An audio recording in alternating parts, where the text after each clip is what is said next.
see.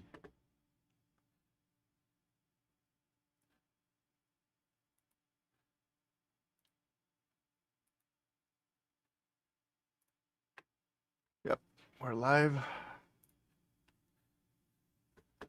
That chat somewhere I can see.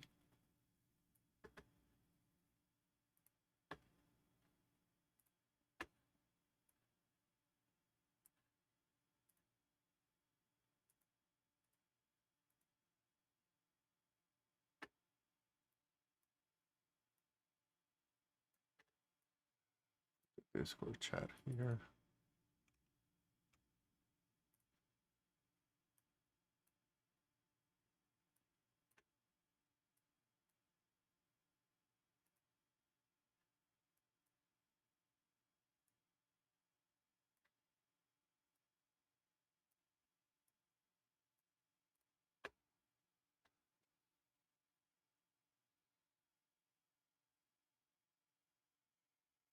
And 7 Kilo Oscar Mike, how are you?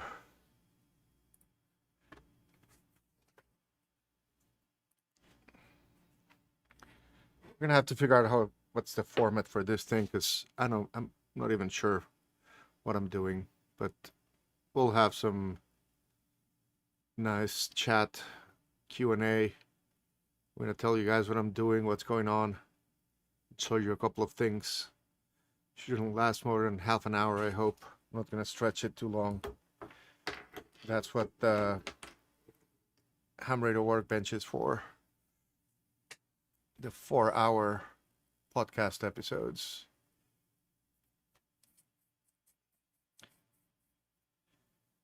Oh, I'm gonna wait a minute past 9 for people to arrive before starting officially. But I've started recording. I've started streaming, casting, chatting. And as far as I know, people are hearing me, right? Complain in the chat if you're not hearing me.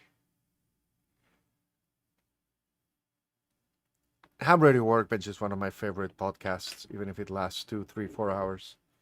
And my bucket list for this year, or maybe next. Well, I'm gonna be back in an episode soon, and I want to make sure we break the record for the longest episode ever, which should be over 4 hours. We'll see. Oh, people are starting to trickle.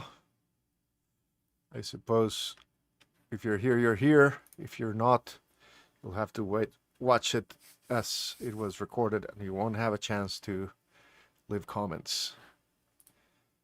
But yeah, let's see. 30 more seconds before we start. I need to get myself one of those videos you play here, like with the numbers going around and around and around while we wait for people. Or I'll just mumble. Whatever.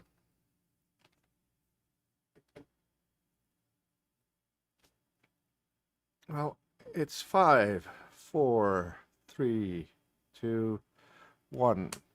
Let's do this. Hello, everybody. Good evening, beautiful people.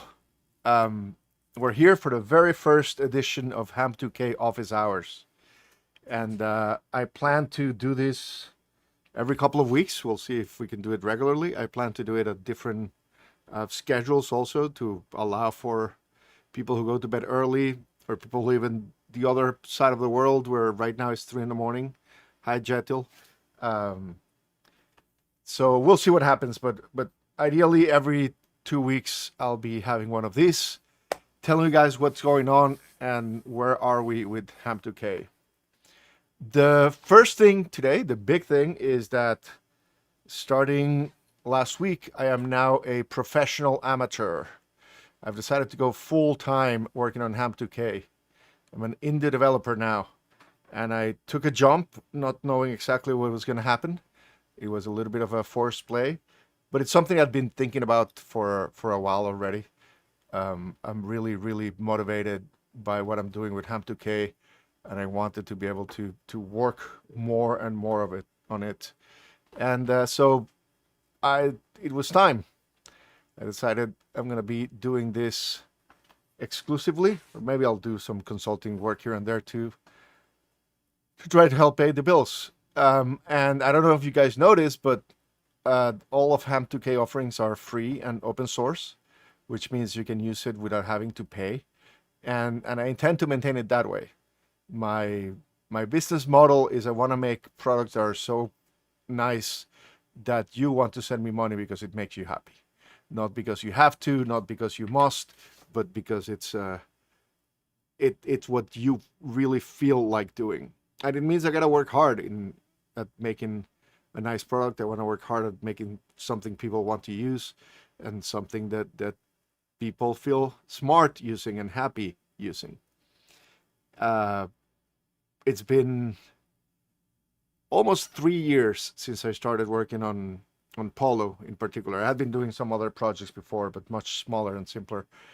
Almost 3 years since I started working on Polo. And ever since the very first days, people were asking, where's the Windows version? I want to use it on my laptop. I want to use it on my desktop. I hate my phone. And one of the reasons I hadn't been able to deliver on that is time. Like up until now, I was working about 2-3 hours every day in the morning before 9 when I would switch to my day job. But that meant of the 3 hours I was putting in, the first half hour was dedicated to just ramping up to where I was before drinking coffee, getting awake. And the last half hour was dedicated to like administrivia, customer support, and things like that. So in the end, I was working only 1.5 hours a day, maybe 2 if I was lucky. In the last, I don't know, 10, 11, it's not even 2 weeks since I started working full time. I put in about 100 hours already. I've been super productive, and things are moving very, very, very fast, which is one of the reasons I wanted to do this office hours thing. And I don't want to delay too much, but I want to show you guys something that's what I've been working this last 10 days, which is, I don't know if you've noticed, but this here thingy on the screen is a Windows computer. It's actually a computer that's right behind me. I'm accessing it through a remote desktop so I can share it here on the screen. And what you have here is Ham2K Logger. Still not sure if it's going to be called Desktop Logger, Just Logger, Power Logger, or something like that, but it's going to be Ham2K something Logger. And it looks not too different from Polo. In fact, what you see here on screen is synced from my Polo account. Let me see if I can do a nice quick demo here on screen. I wasn't planning for this, but let's see if I can show you guys here. I'm on my phone. I'm logging Whiskey 1, Whiskey Charlie. Oops, Whiskey 1, Whiskey Charlie. I logged it here, and there it is on the screen. Sync works. I've actually been adding pretty much all of the core features of Polo. You have things like spots, maps, operation, export data. There's a lot of fine tuning that I have to do, but the core, the largest chunks of work have been completed. In fact, yesterday I was able to do a full activation using the desktop version, which was very exciting. It took me like 3 months when I started working in Polo to go from 0 to being able to do an activation. And there was no spotting, none of that existed. Right now, this desktop version of Polo is literally, I don't know, 80% of what it has to be. And I'm really hoping I can do an alpha release by this weekend. Yeah, somebody in the YouTube chat asked if syncing works across devices and not just at the end of operations. Nope, it's syncing all the time. And in fact, the sync you saw there is a bit slow because I haven't yet implemented the push service for syncing, but that's available. It's going to be pretty much instantaneous as soon as we implement that.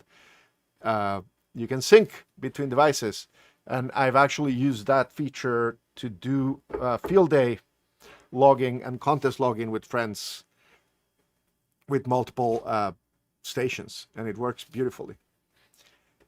And one thing that's interesting to show is not only am I writing the desktop version of Polo, I'm writing the next generation of Polo. I decided to rewrite the app from scratch, taking all the lessons I've learned with Polo into a new single code base that would run on Windows, but also on Macs and Linux, but also on your phone.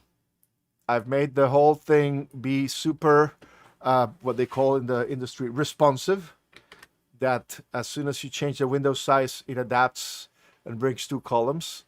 Things like, for example, if I'm changing the activities, it shows up as a dialog if I'm on a big screen, but if the screen becomes small enough, it becomes a separate window, and so on. That will allow me to support all the different platforms: Android, iOS, iPads, Mac, Windows, Linux, and even web. Let me see if I can open this for you.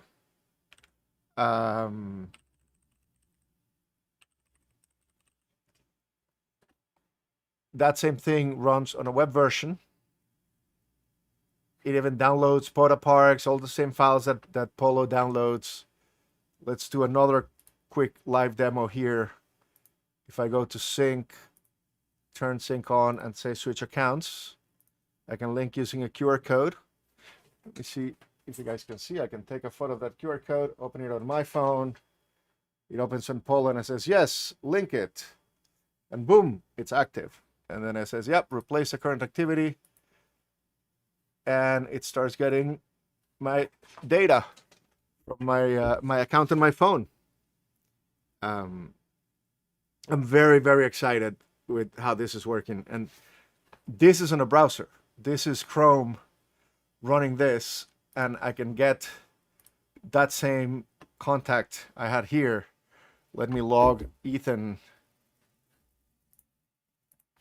Kilo Oscar 4 Foxtrot X-ray. I log him here, and if I go to Polo, here he is, and he's on my phone. It's syncing, working across all the devices. So that's what I've been working in the last week and a half. And it's crazy how I've been able to basically speed run 2.5 years of work that Polo took and redoing it from scratch into a new version. A lot of it was using AI agents for help.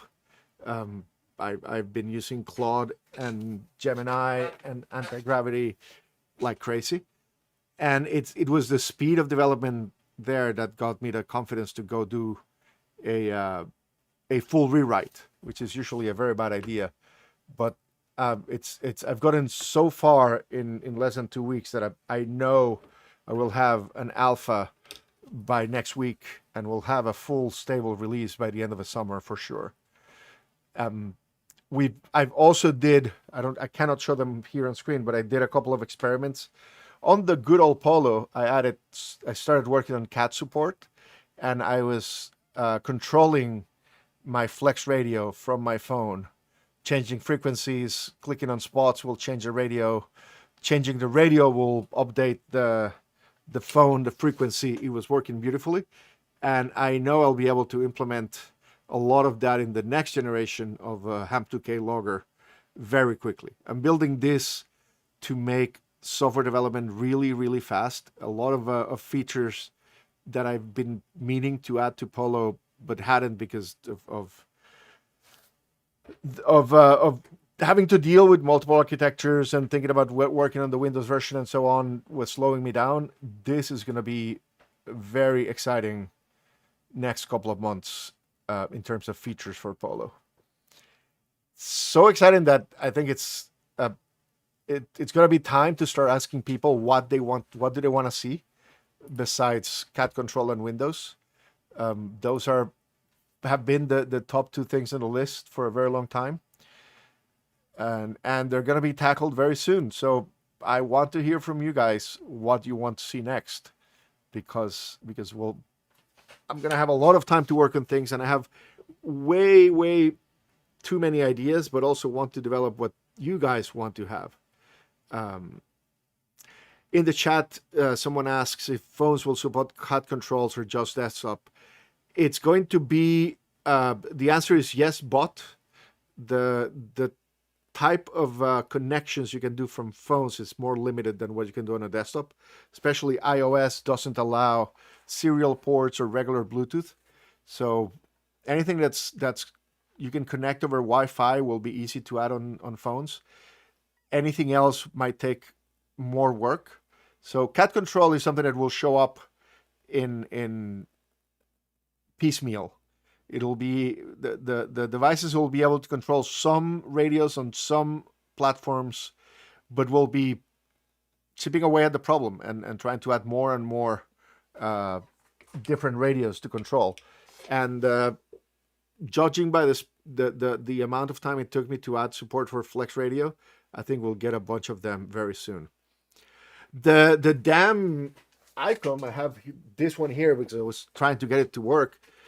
Jesus, ICOM's network protocol is such a mess, but we'll get it there. We'll get it working. Brian asks about offline networking for field day. Way ahead of you. I want to be able to let people share a single operation with others. It'll show up. You don't have to connect entire accounts like you do now with the sync. So somebody will start a field day activation on their phone, and they'll be able to share it with everybody else in the group, and then it'll show up on their phones, and they'll be able to log. And yes, even supporting offline networking. That's one of my dreams. I want to have like the best logger for field day, and the easiest one to set up. So that's going to be coming for sure. Hopefully by winter field day, it'll be there. They ask about Tethys and Yesu. One of the biggest barriers to doing cat control is going to be having access to test devices. I have Yesu radios. I have an ICOM 705. I have a Flex. I don't have an Elecraft. I don't have a Kenwood. I don't have Tethys. But I'm sure I'll find people not far from here that are willing to lend me a radio for a couple of weeks, and we'll get it to work. So the cat control is something that's going to take a few months until we get to that one radio you really care about, unless the radio you really care about is one of the ones I have. The radios I care about will happen to be supported very quickly. I'm sorry to say that. I'm biased. I will do my radios first. But I'll be working on supporting all the other radios. I'll be working on supporting all the contests. In fact, the last version of regular Polo that was released a couple of days ago finally has support for ARRL DX contest, CQ Worldwide, CQ WPX, and the IARU HF Championship. It was a little bit too late for other people to be able to use it for the contest last weekend for the WRTC, but I did use it for a couple of hours on my phone, doing cat control on my Flex and logging a contest, which felt very, very good. So Ham2K is going to expand beyond being a POTA logger, but I think I'll keep making the POTA experience as good as possible, because it's what most of us do every week and every day. People who do contests, they do that one contest once a year. Us POTA activators will go out every week, 2-3 times a week. So that's the main way I'm testing Polo. I'm testing Ham2K logger. So that's going to be getting better and better. I'm asked about being able to automatically update POTA and QRZ. That's coming too. POTA has to provide support for us to be able to do it. But uploading to QRZ, uploading to Club Log, live logging, live streaming to Club Log, uploading to even Logbook of the World, maybe not directly from your phone, but maybe from the desktop versions. All of those things are going to be coming. Again, because there are also things I want to happen. I want to see happen because I want them there. I want to have something that manages my entire log collection, that I can drop all the ADIF files I've been collecting for the last few years and can sort them out and give me a nice clean list of contacts. I want to make it the best PODA hunting logger for when you're at home on your desktop logging hunting for parks. I want to add so many things, and now I have 10 times the time I had up to 2 weeks ago. So things are going to be happening very, very fast. Finally, I was getting impatient with the speed of progress I was having. I do want to say something, which is I need your help. I want to be able to work on this full time, which means I need to be able to pay for groceries and gas and healthcare. And right now, all I have as income is your generous contributions. And a lot of you here in the chat and on Discord have been some of the best contributors so far. But I want people to sign up for the Cloud Sync subscription. That's very meaningful. And that's the best thing you can do right now is sign up for that subscription. And the second best thing is sign up for the subscription and donate some more money. I don't want to, I mean, I know that for a lot of people, giving me $5 is really a significant amount of money given your budgets and what you do. And so anything that you can give me means a lot to me. But if you can give more, that helps offset the people who cannot give as much. And it helps make sure I can focus on working on all of the things I'm planning for Ham2K in the next few months. Shep asks, what does the subscription get you? Well, it gets you, right now the subscription has a free tier, which is either very slow to sync. If you're syncing between two devices, it'll take, I don't know, 30 minutes, an hour to sync them or more. Or if you use some of the web tools we've been building, like logs.ham2k, .net, which also gives you that QR code as a way to connect. Let me quickly connect here. This is something you can use right now. It's still experimental and other tests. This was kind of like the first things I was working towards, the Windows version, before I decided to do the full rewrite. But right now you can go here and click exports, and you can export your pod activation. If you're on the free tier, you will only be able to see the last 7 days of activity in this view. If you're on the paid tier, which is $25 a year, or $24.99, because that's what Apple and Google lets you pick for a price, then you get much faster sync, which is the speeds you've seen me sync when I've opened it here on the screen.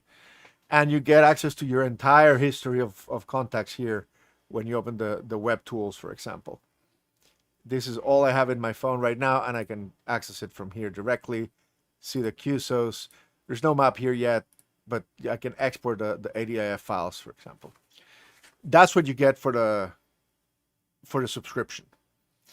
And the warm feeling of knowing that you're supporting me and all the ideas and the entire community of Ham2K. Chris asks, I might have missed a question on the YouTube chat, but what about a feature like Strava that allows you to share a link for an operation and someone can watch it real time? Yes, that's kind of what I was talking about field day. You'd be able to share one activation. You can say this activation is going to be shared, and you'll be able to share it so that other people can help you manage it, or just log into it, or just see what's going on. So it's exactly like what you say about Strava, and for field day, that's going to be beautiful. Shep asks, if you delete a log from your app, it'll be available. Yes, it'll be available. Even in the free subscription, you'll be able to recover it. You just have to be patient. Max asks about options other than Apple, so you don't have to pay Apple fees. Yes, if you donate through Buy Me a Coffee, which you can find the link on the polo.ham2k.com website, then I pay a lot fewer fees for the privilege of getting your money. Right now, the only way to do the subscription is through Apple or Google. I don't have a way to subscribe directly, But if you do a donation and buy me a coffee, you can pick a recurring donation, and if you in the message you tell me that you're doing it for Ham2K log for the cloud sync, we can figure it out if you want to donate that way. That's there's always ways to do that. I just can't put it on the app directly to ask people to do that, but I can do it on YouTube like I'm doing right now. What else can we talk about what's coming up? We're gonna have a release of this. I'm calling it Halo, but for Ham Logger or Ham2K Logger, I'm gonna call it Halo Next, and that's gonna be kind of like an alpha release. It's gonna live alongside Polo for a month or two until we're sure it's stable and it's working well, and then I'm gonna replace the iOS and Android versions with a version that's driven by this next generation code base. So all the platforms are going to be running from the same code and moving at the same speed. So for the next, if you want to jump into the bandwagon, the best thing you can do is join our Discord.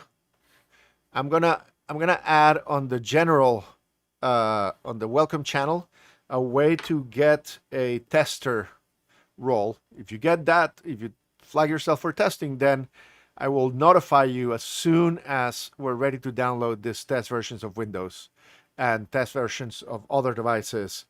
And Ethan asks if the Windows version will work on ARM-based devices. We'll make an ARM build. And I know I'm going to have somebody that's going to ask about the Linux version. We're going to have Linux versions. I'm sure we're not going to have all the distributions options you have on Linux. We're going to start slow with a couple of basic ones. If you want to have the Debian or like RPM for Red Hat, come and help me figure out what it's needed to do that distribution. We'll make it happen, but I'm going to need your help on the Linux distribution front. And I'm just like before, I was not ready to tell people which month or year it would be the time to get the Windows version. Right now, I cannot tell you which day it'll be. It might be this weekend, it might be early next week, but it's definitely it's going to happen in July that you'll be able to download a test version for Windows, an alpha version for Windows, and most likely by the end of next week we'll have had a release for Windows, Mac, and Linux. So my advice is come on Discord, not right now because I forgot to set it up earlier, but I'll have that tester role that I'm going to use to notify people when there are things to test. How does Wavelog compare to this? Jeff asks. We started in different directions. I started from the point of view of doing mobile logging, portable logging, and a lot of the other apps like Wavelog and Station Master and many others started more like a desktop tool. And if you've seen one of my talks, one of the things I say is that I think that most of the innovation in the ham radio software space in the last 5 years has happened in mobile versions and mobile applications, because you have to solve a lot of problems in a very small screen, and if you manage to solve them well, it's a solution that works well on desktops too.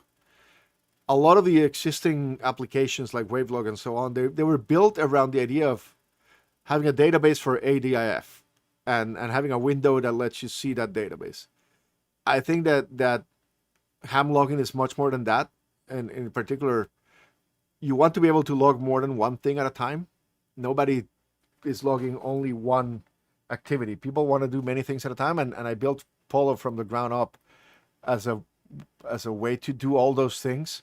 And this next generation is even better architected to do things, to chew gum and run and walk and juggle at the same time. Ethan asks if there will be support for CW and SSB macros. Yes, eventually. And like he asked there, one of the things is figuring out how to do an interface for it on mobile, because there's not much room left on those small mobile screens. But I definitely want to have that. I want to be able to do not just CW macros for keying, but like complex macros that do things like switching frequencies and spotting and all the kinds of things you want to do in cat control that normally are only important when you're doing some desktop, like logging from your KTH, sitting at a desk with a bunch of big radios. But hey, it's the same code base, so it'll work on mobiles and for portable use too.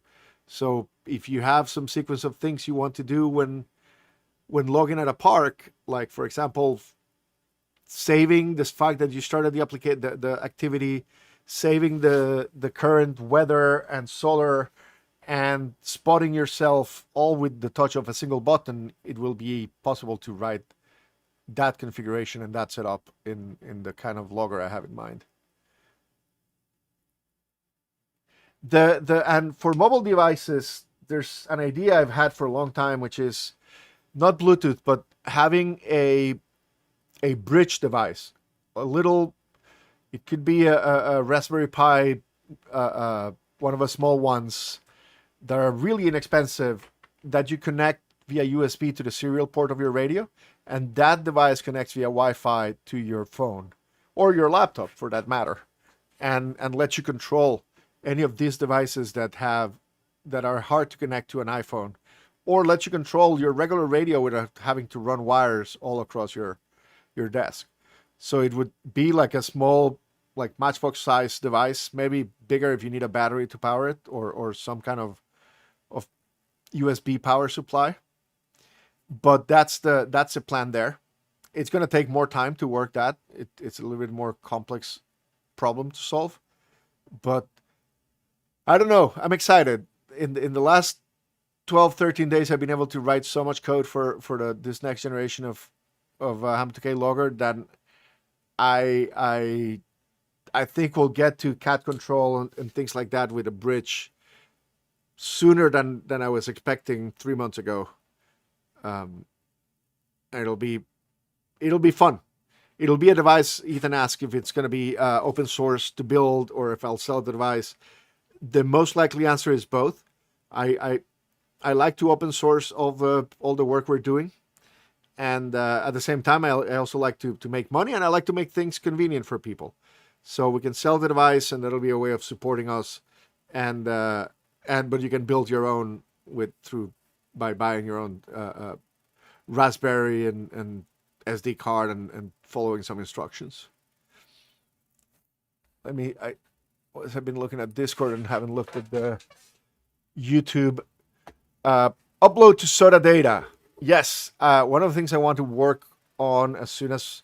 So the first thing is I want to get the next generation logger to be full parity with Polo, to do everything Polo does, so we can replace Polo with it.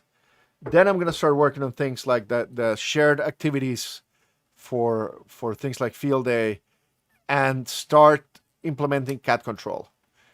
And as soon as that is in a workable situation, I want to tackle the uploading to all of the services like URZ and SOTA data and PODA if they have a way to upload at that point, etc., etc.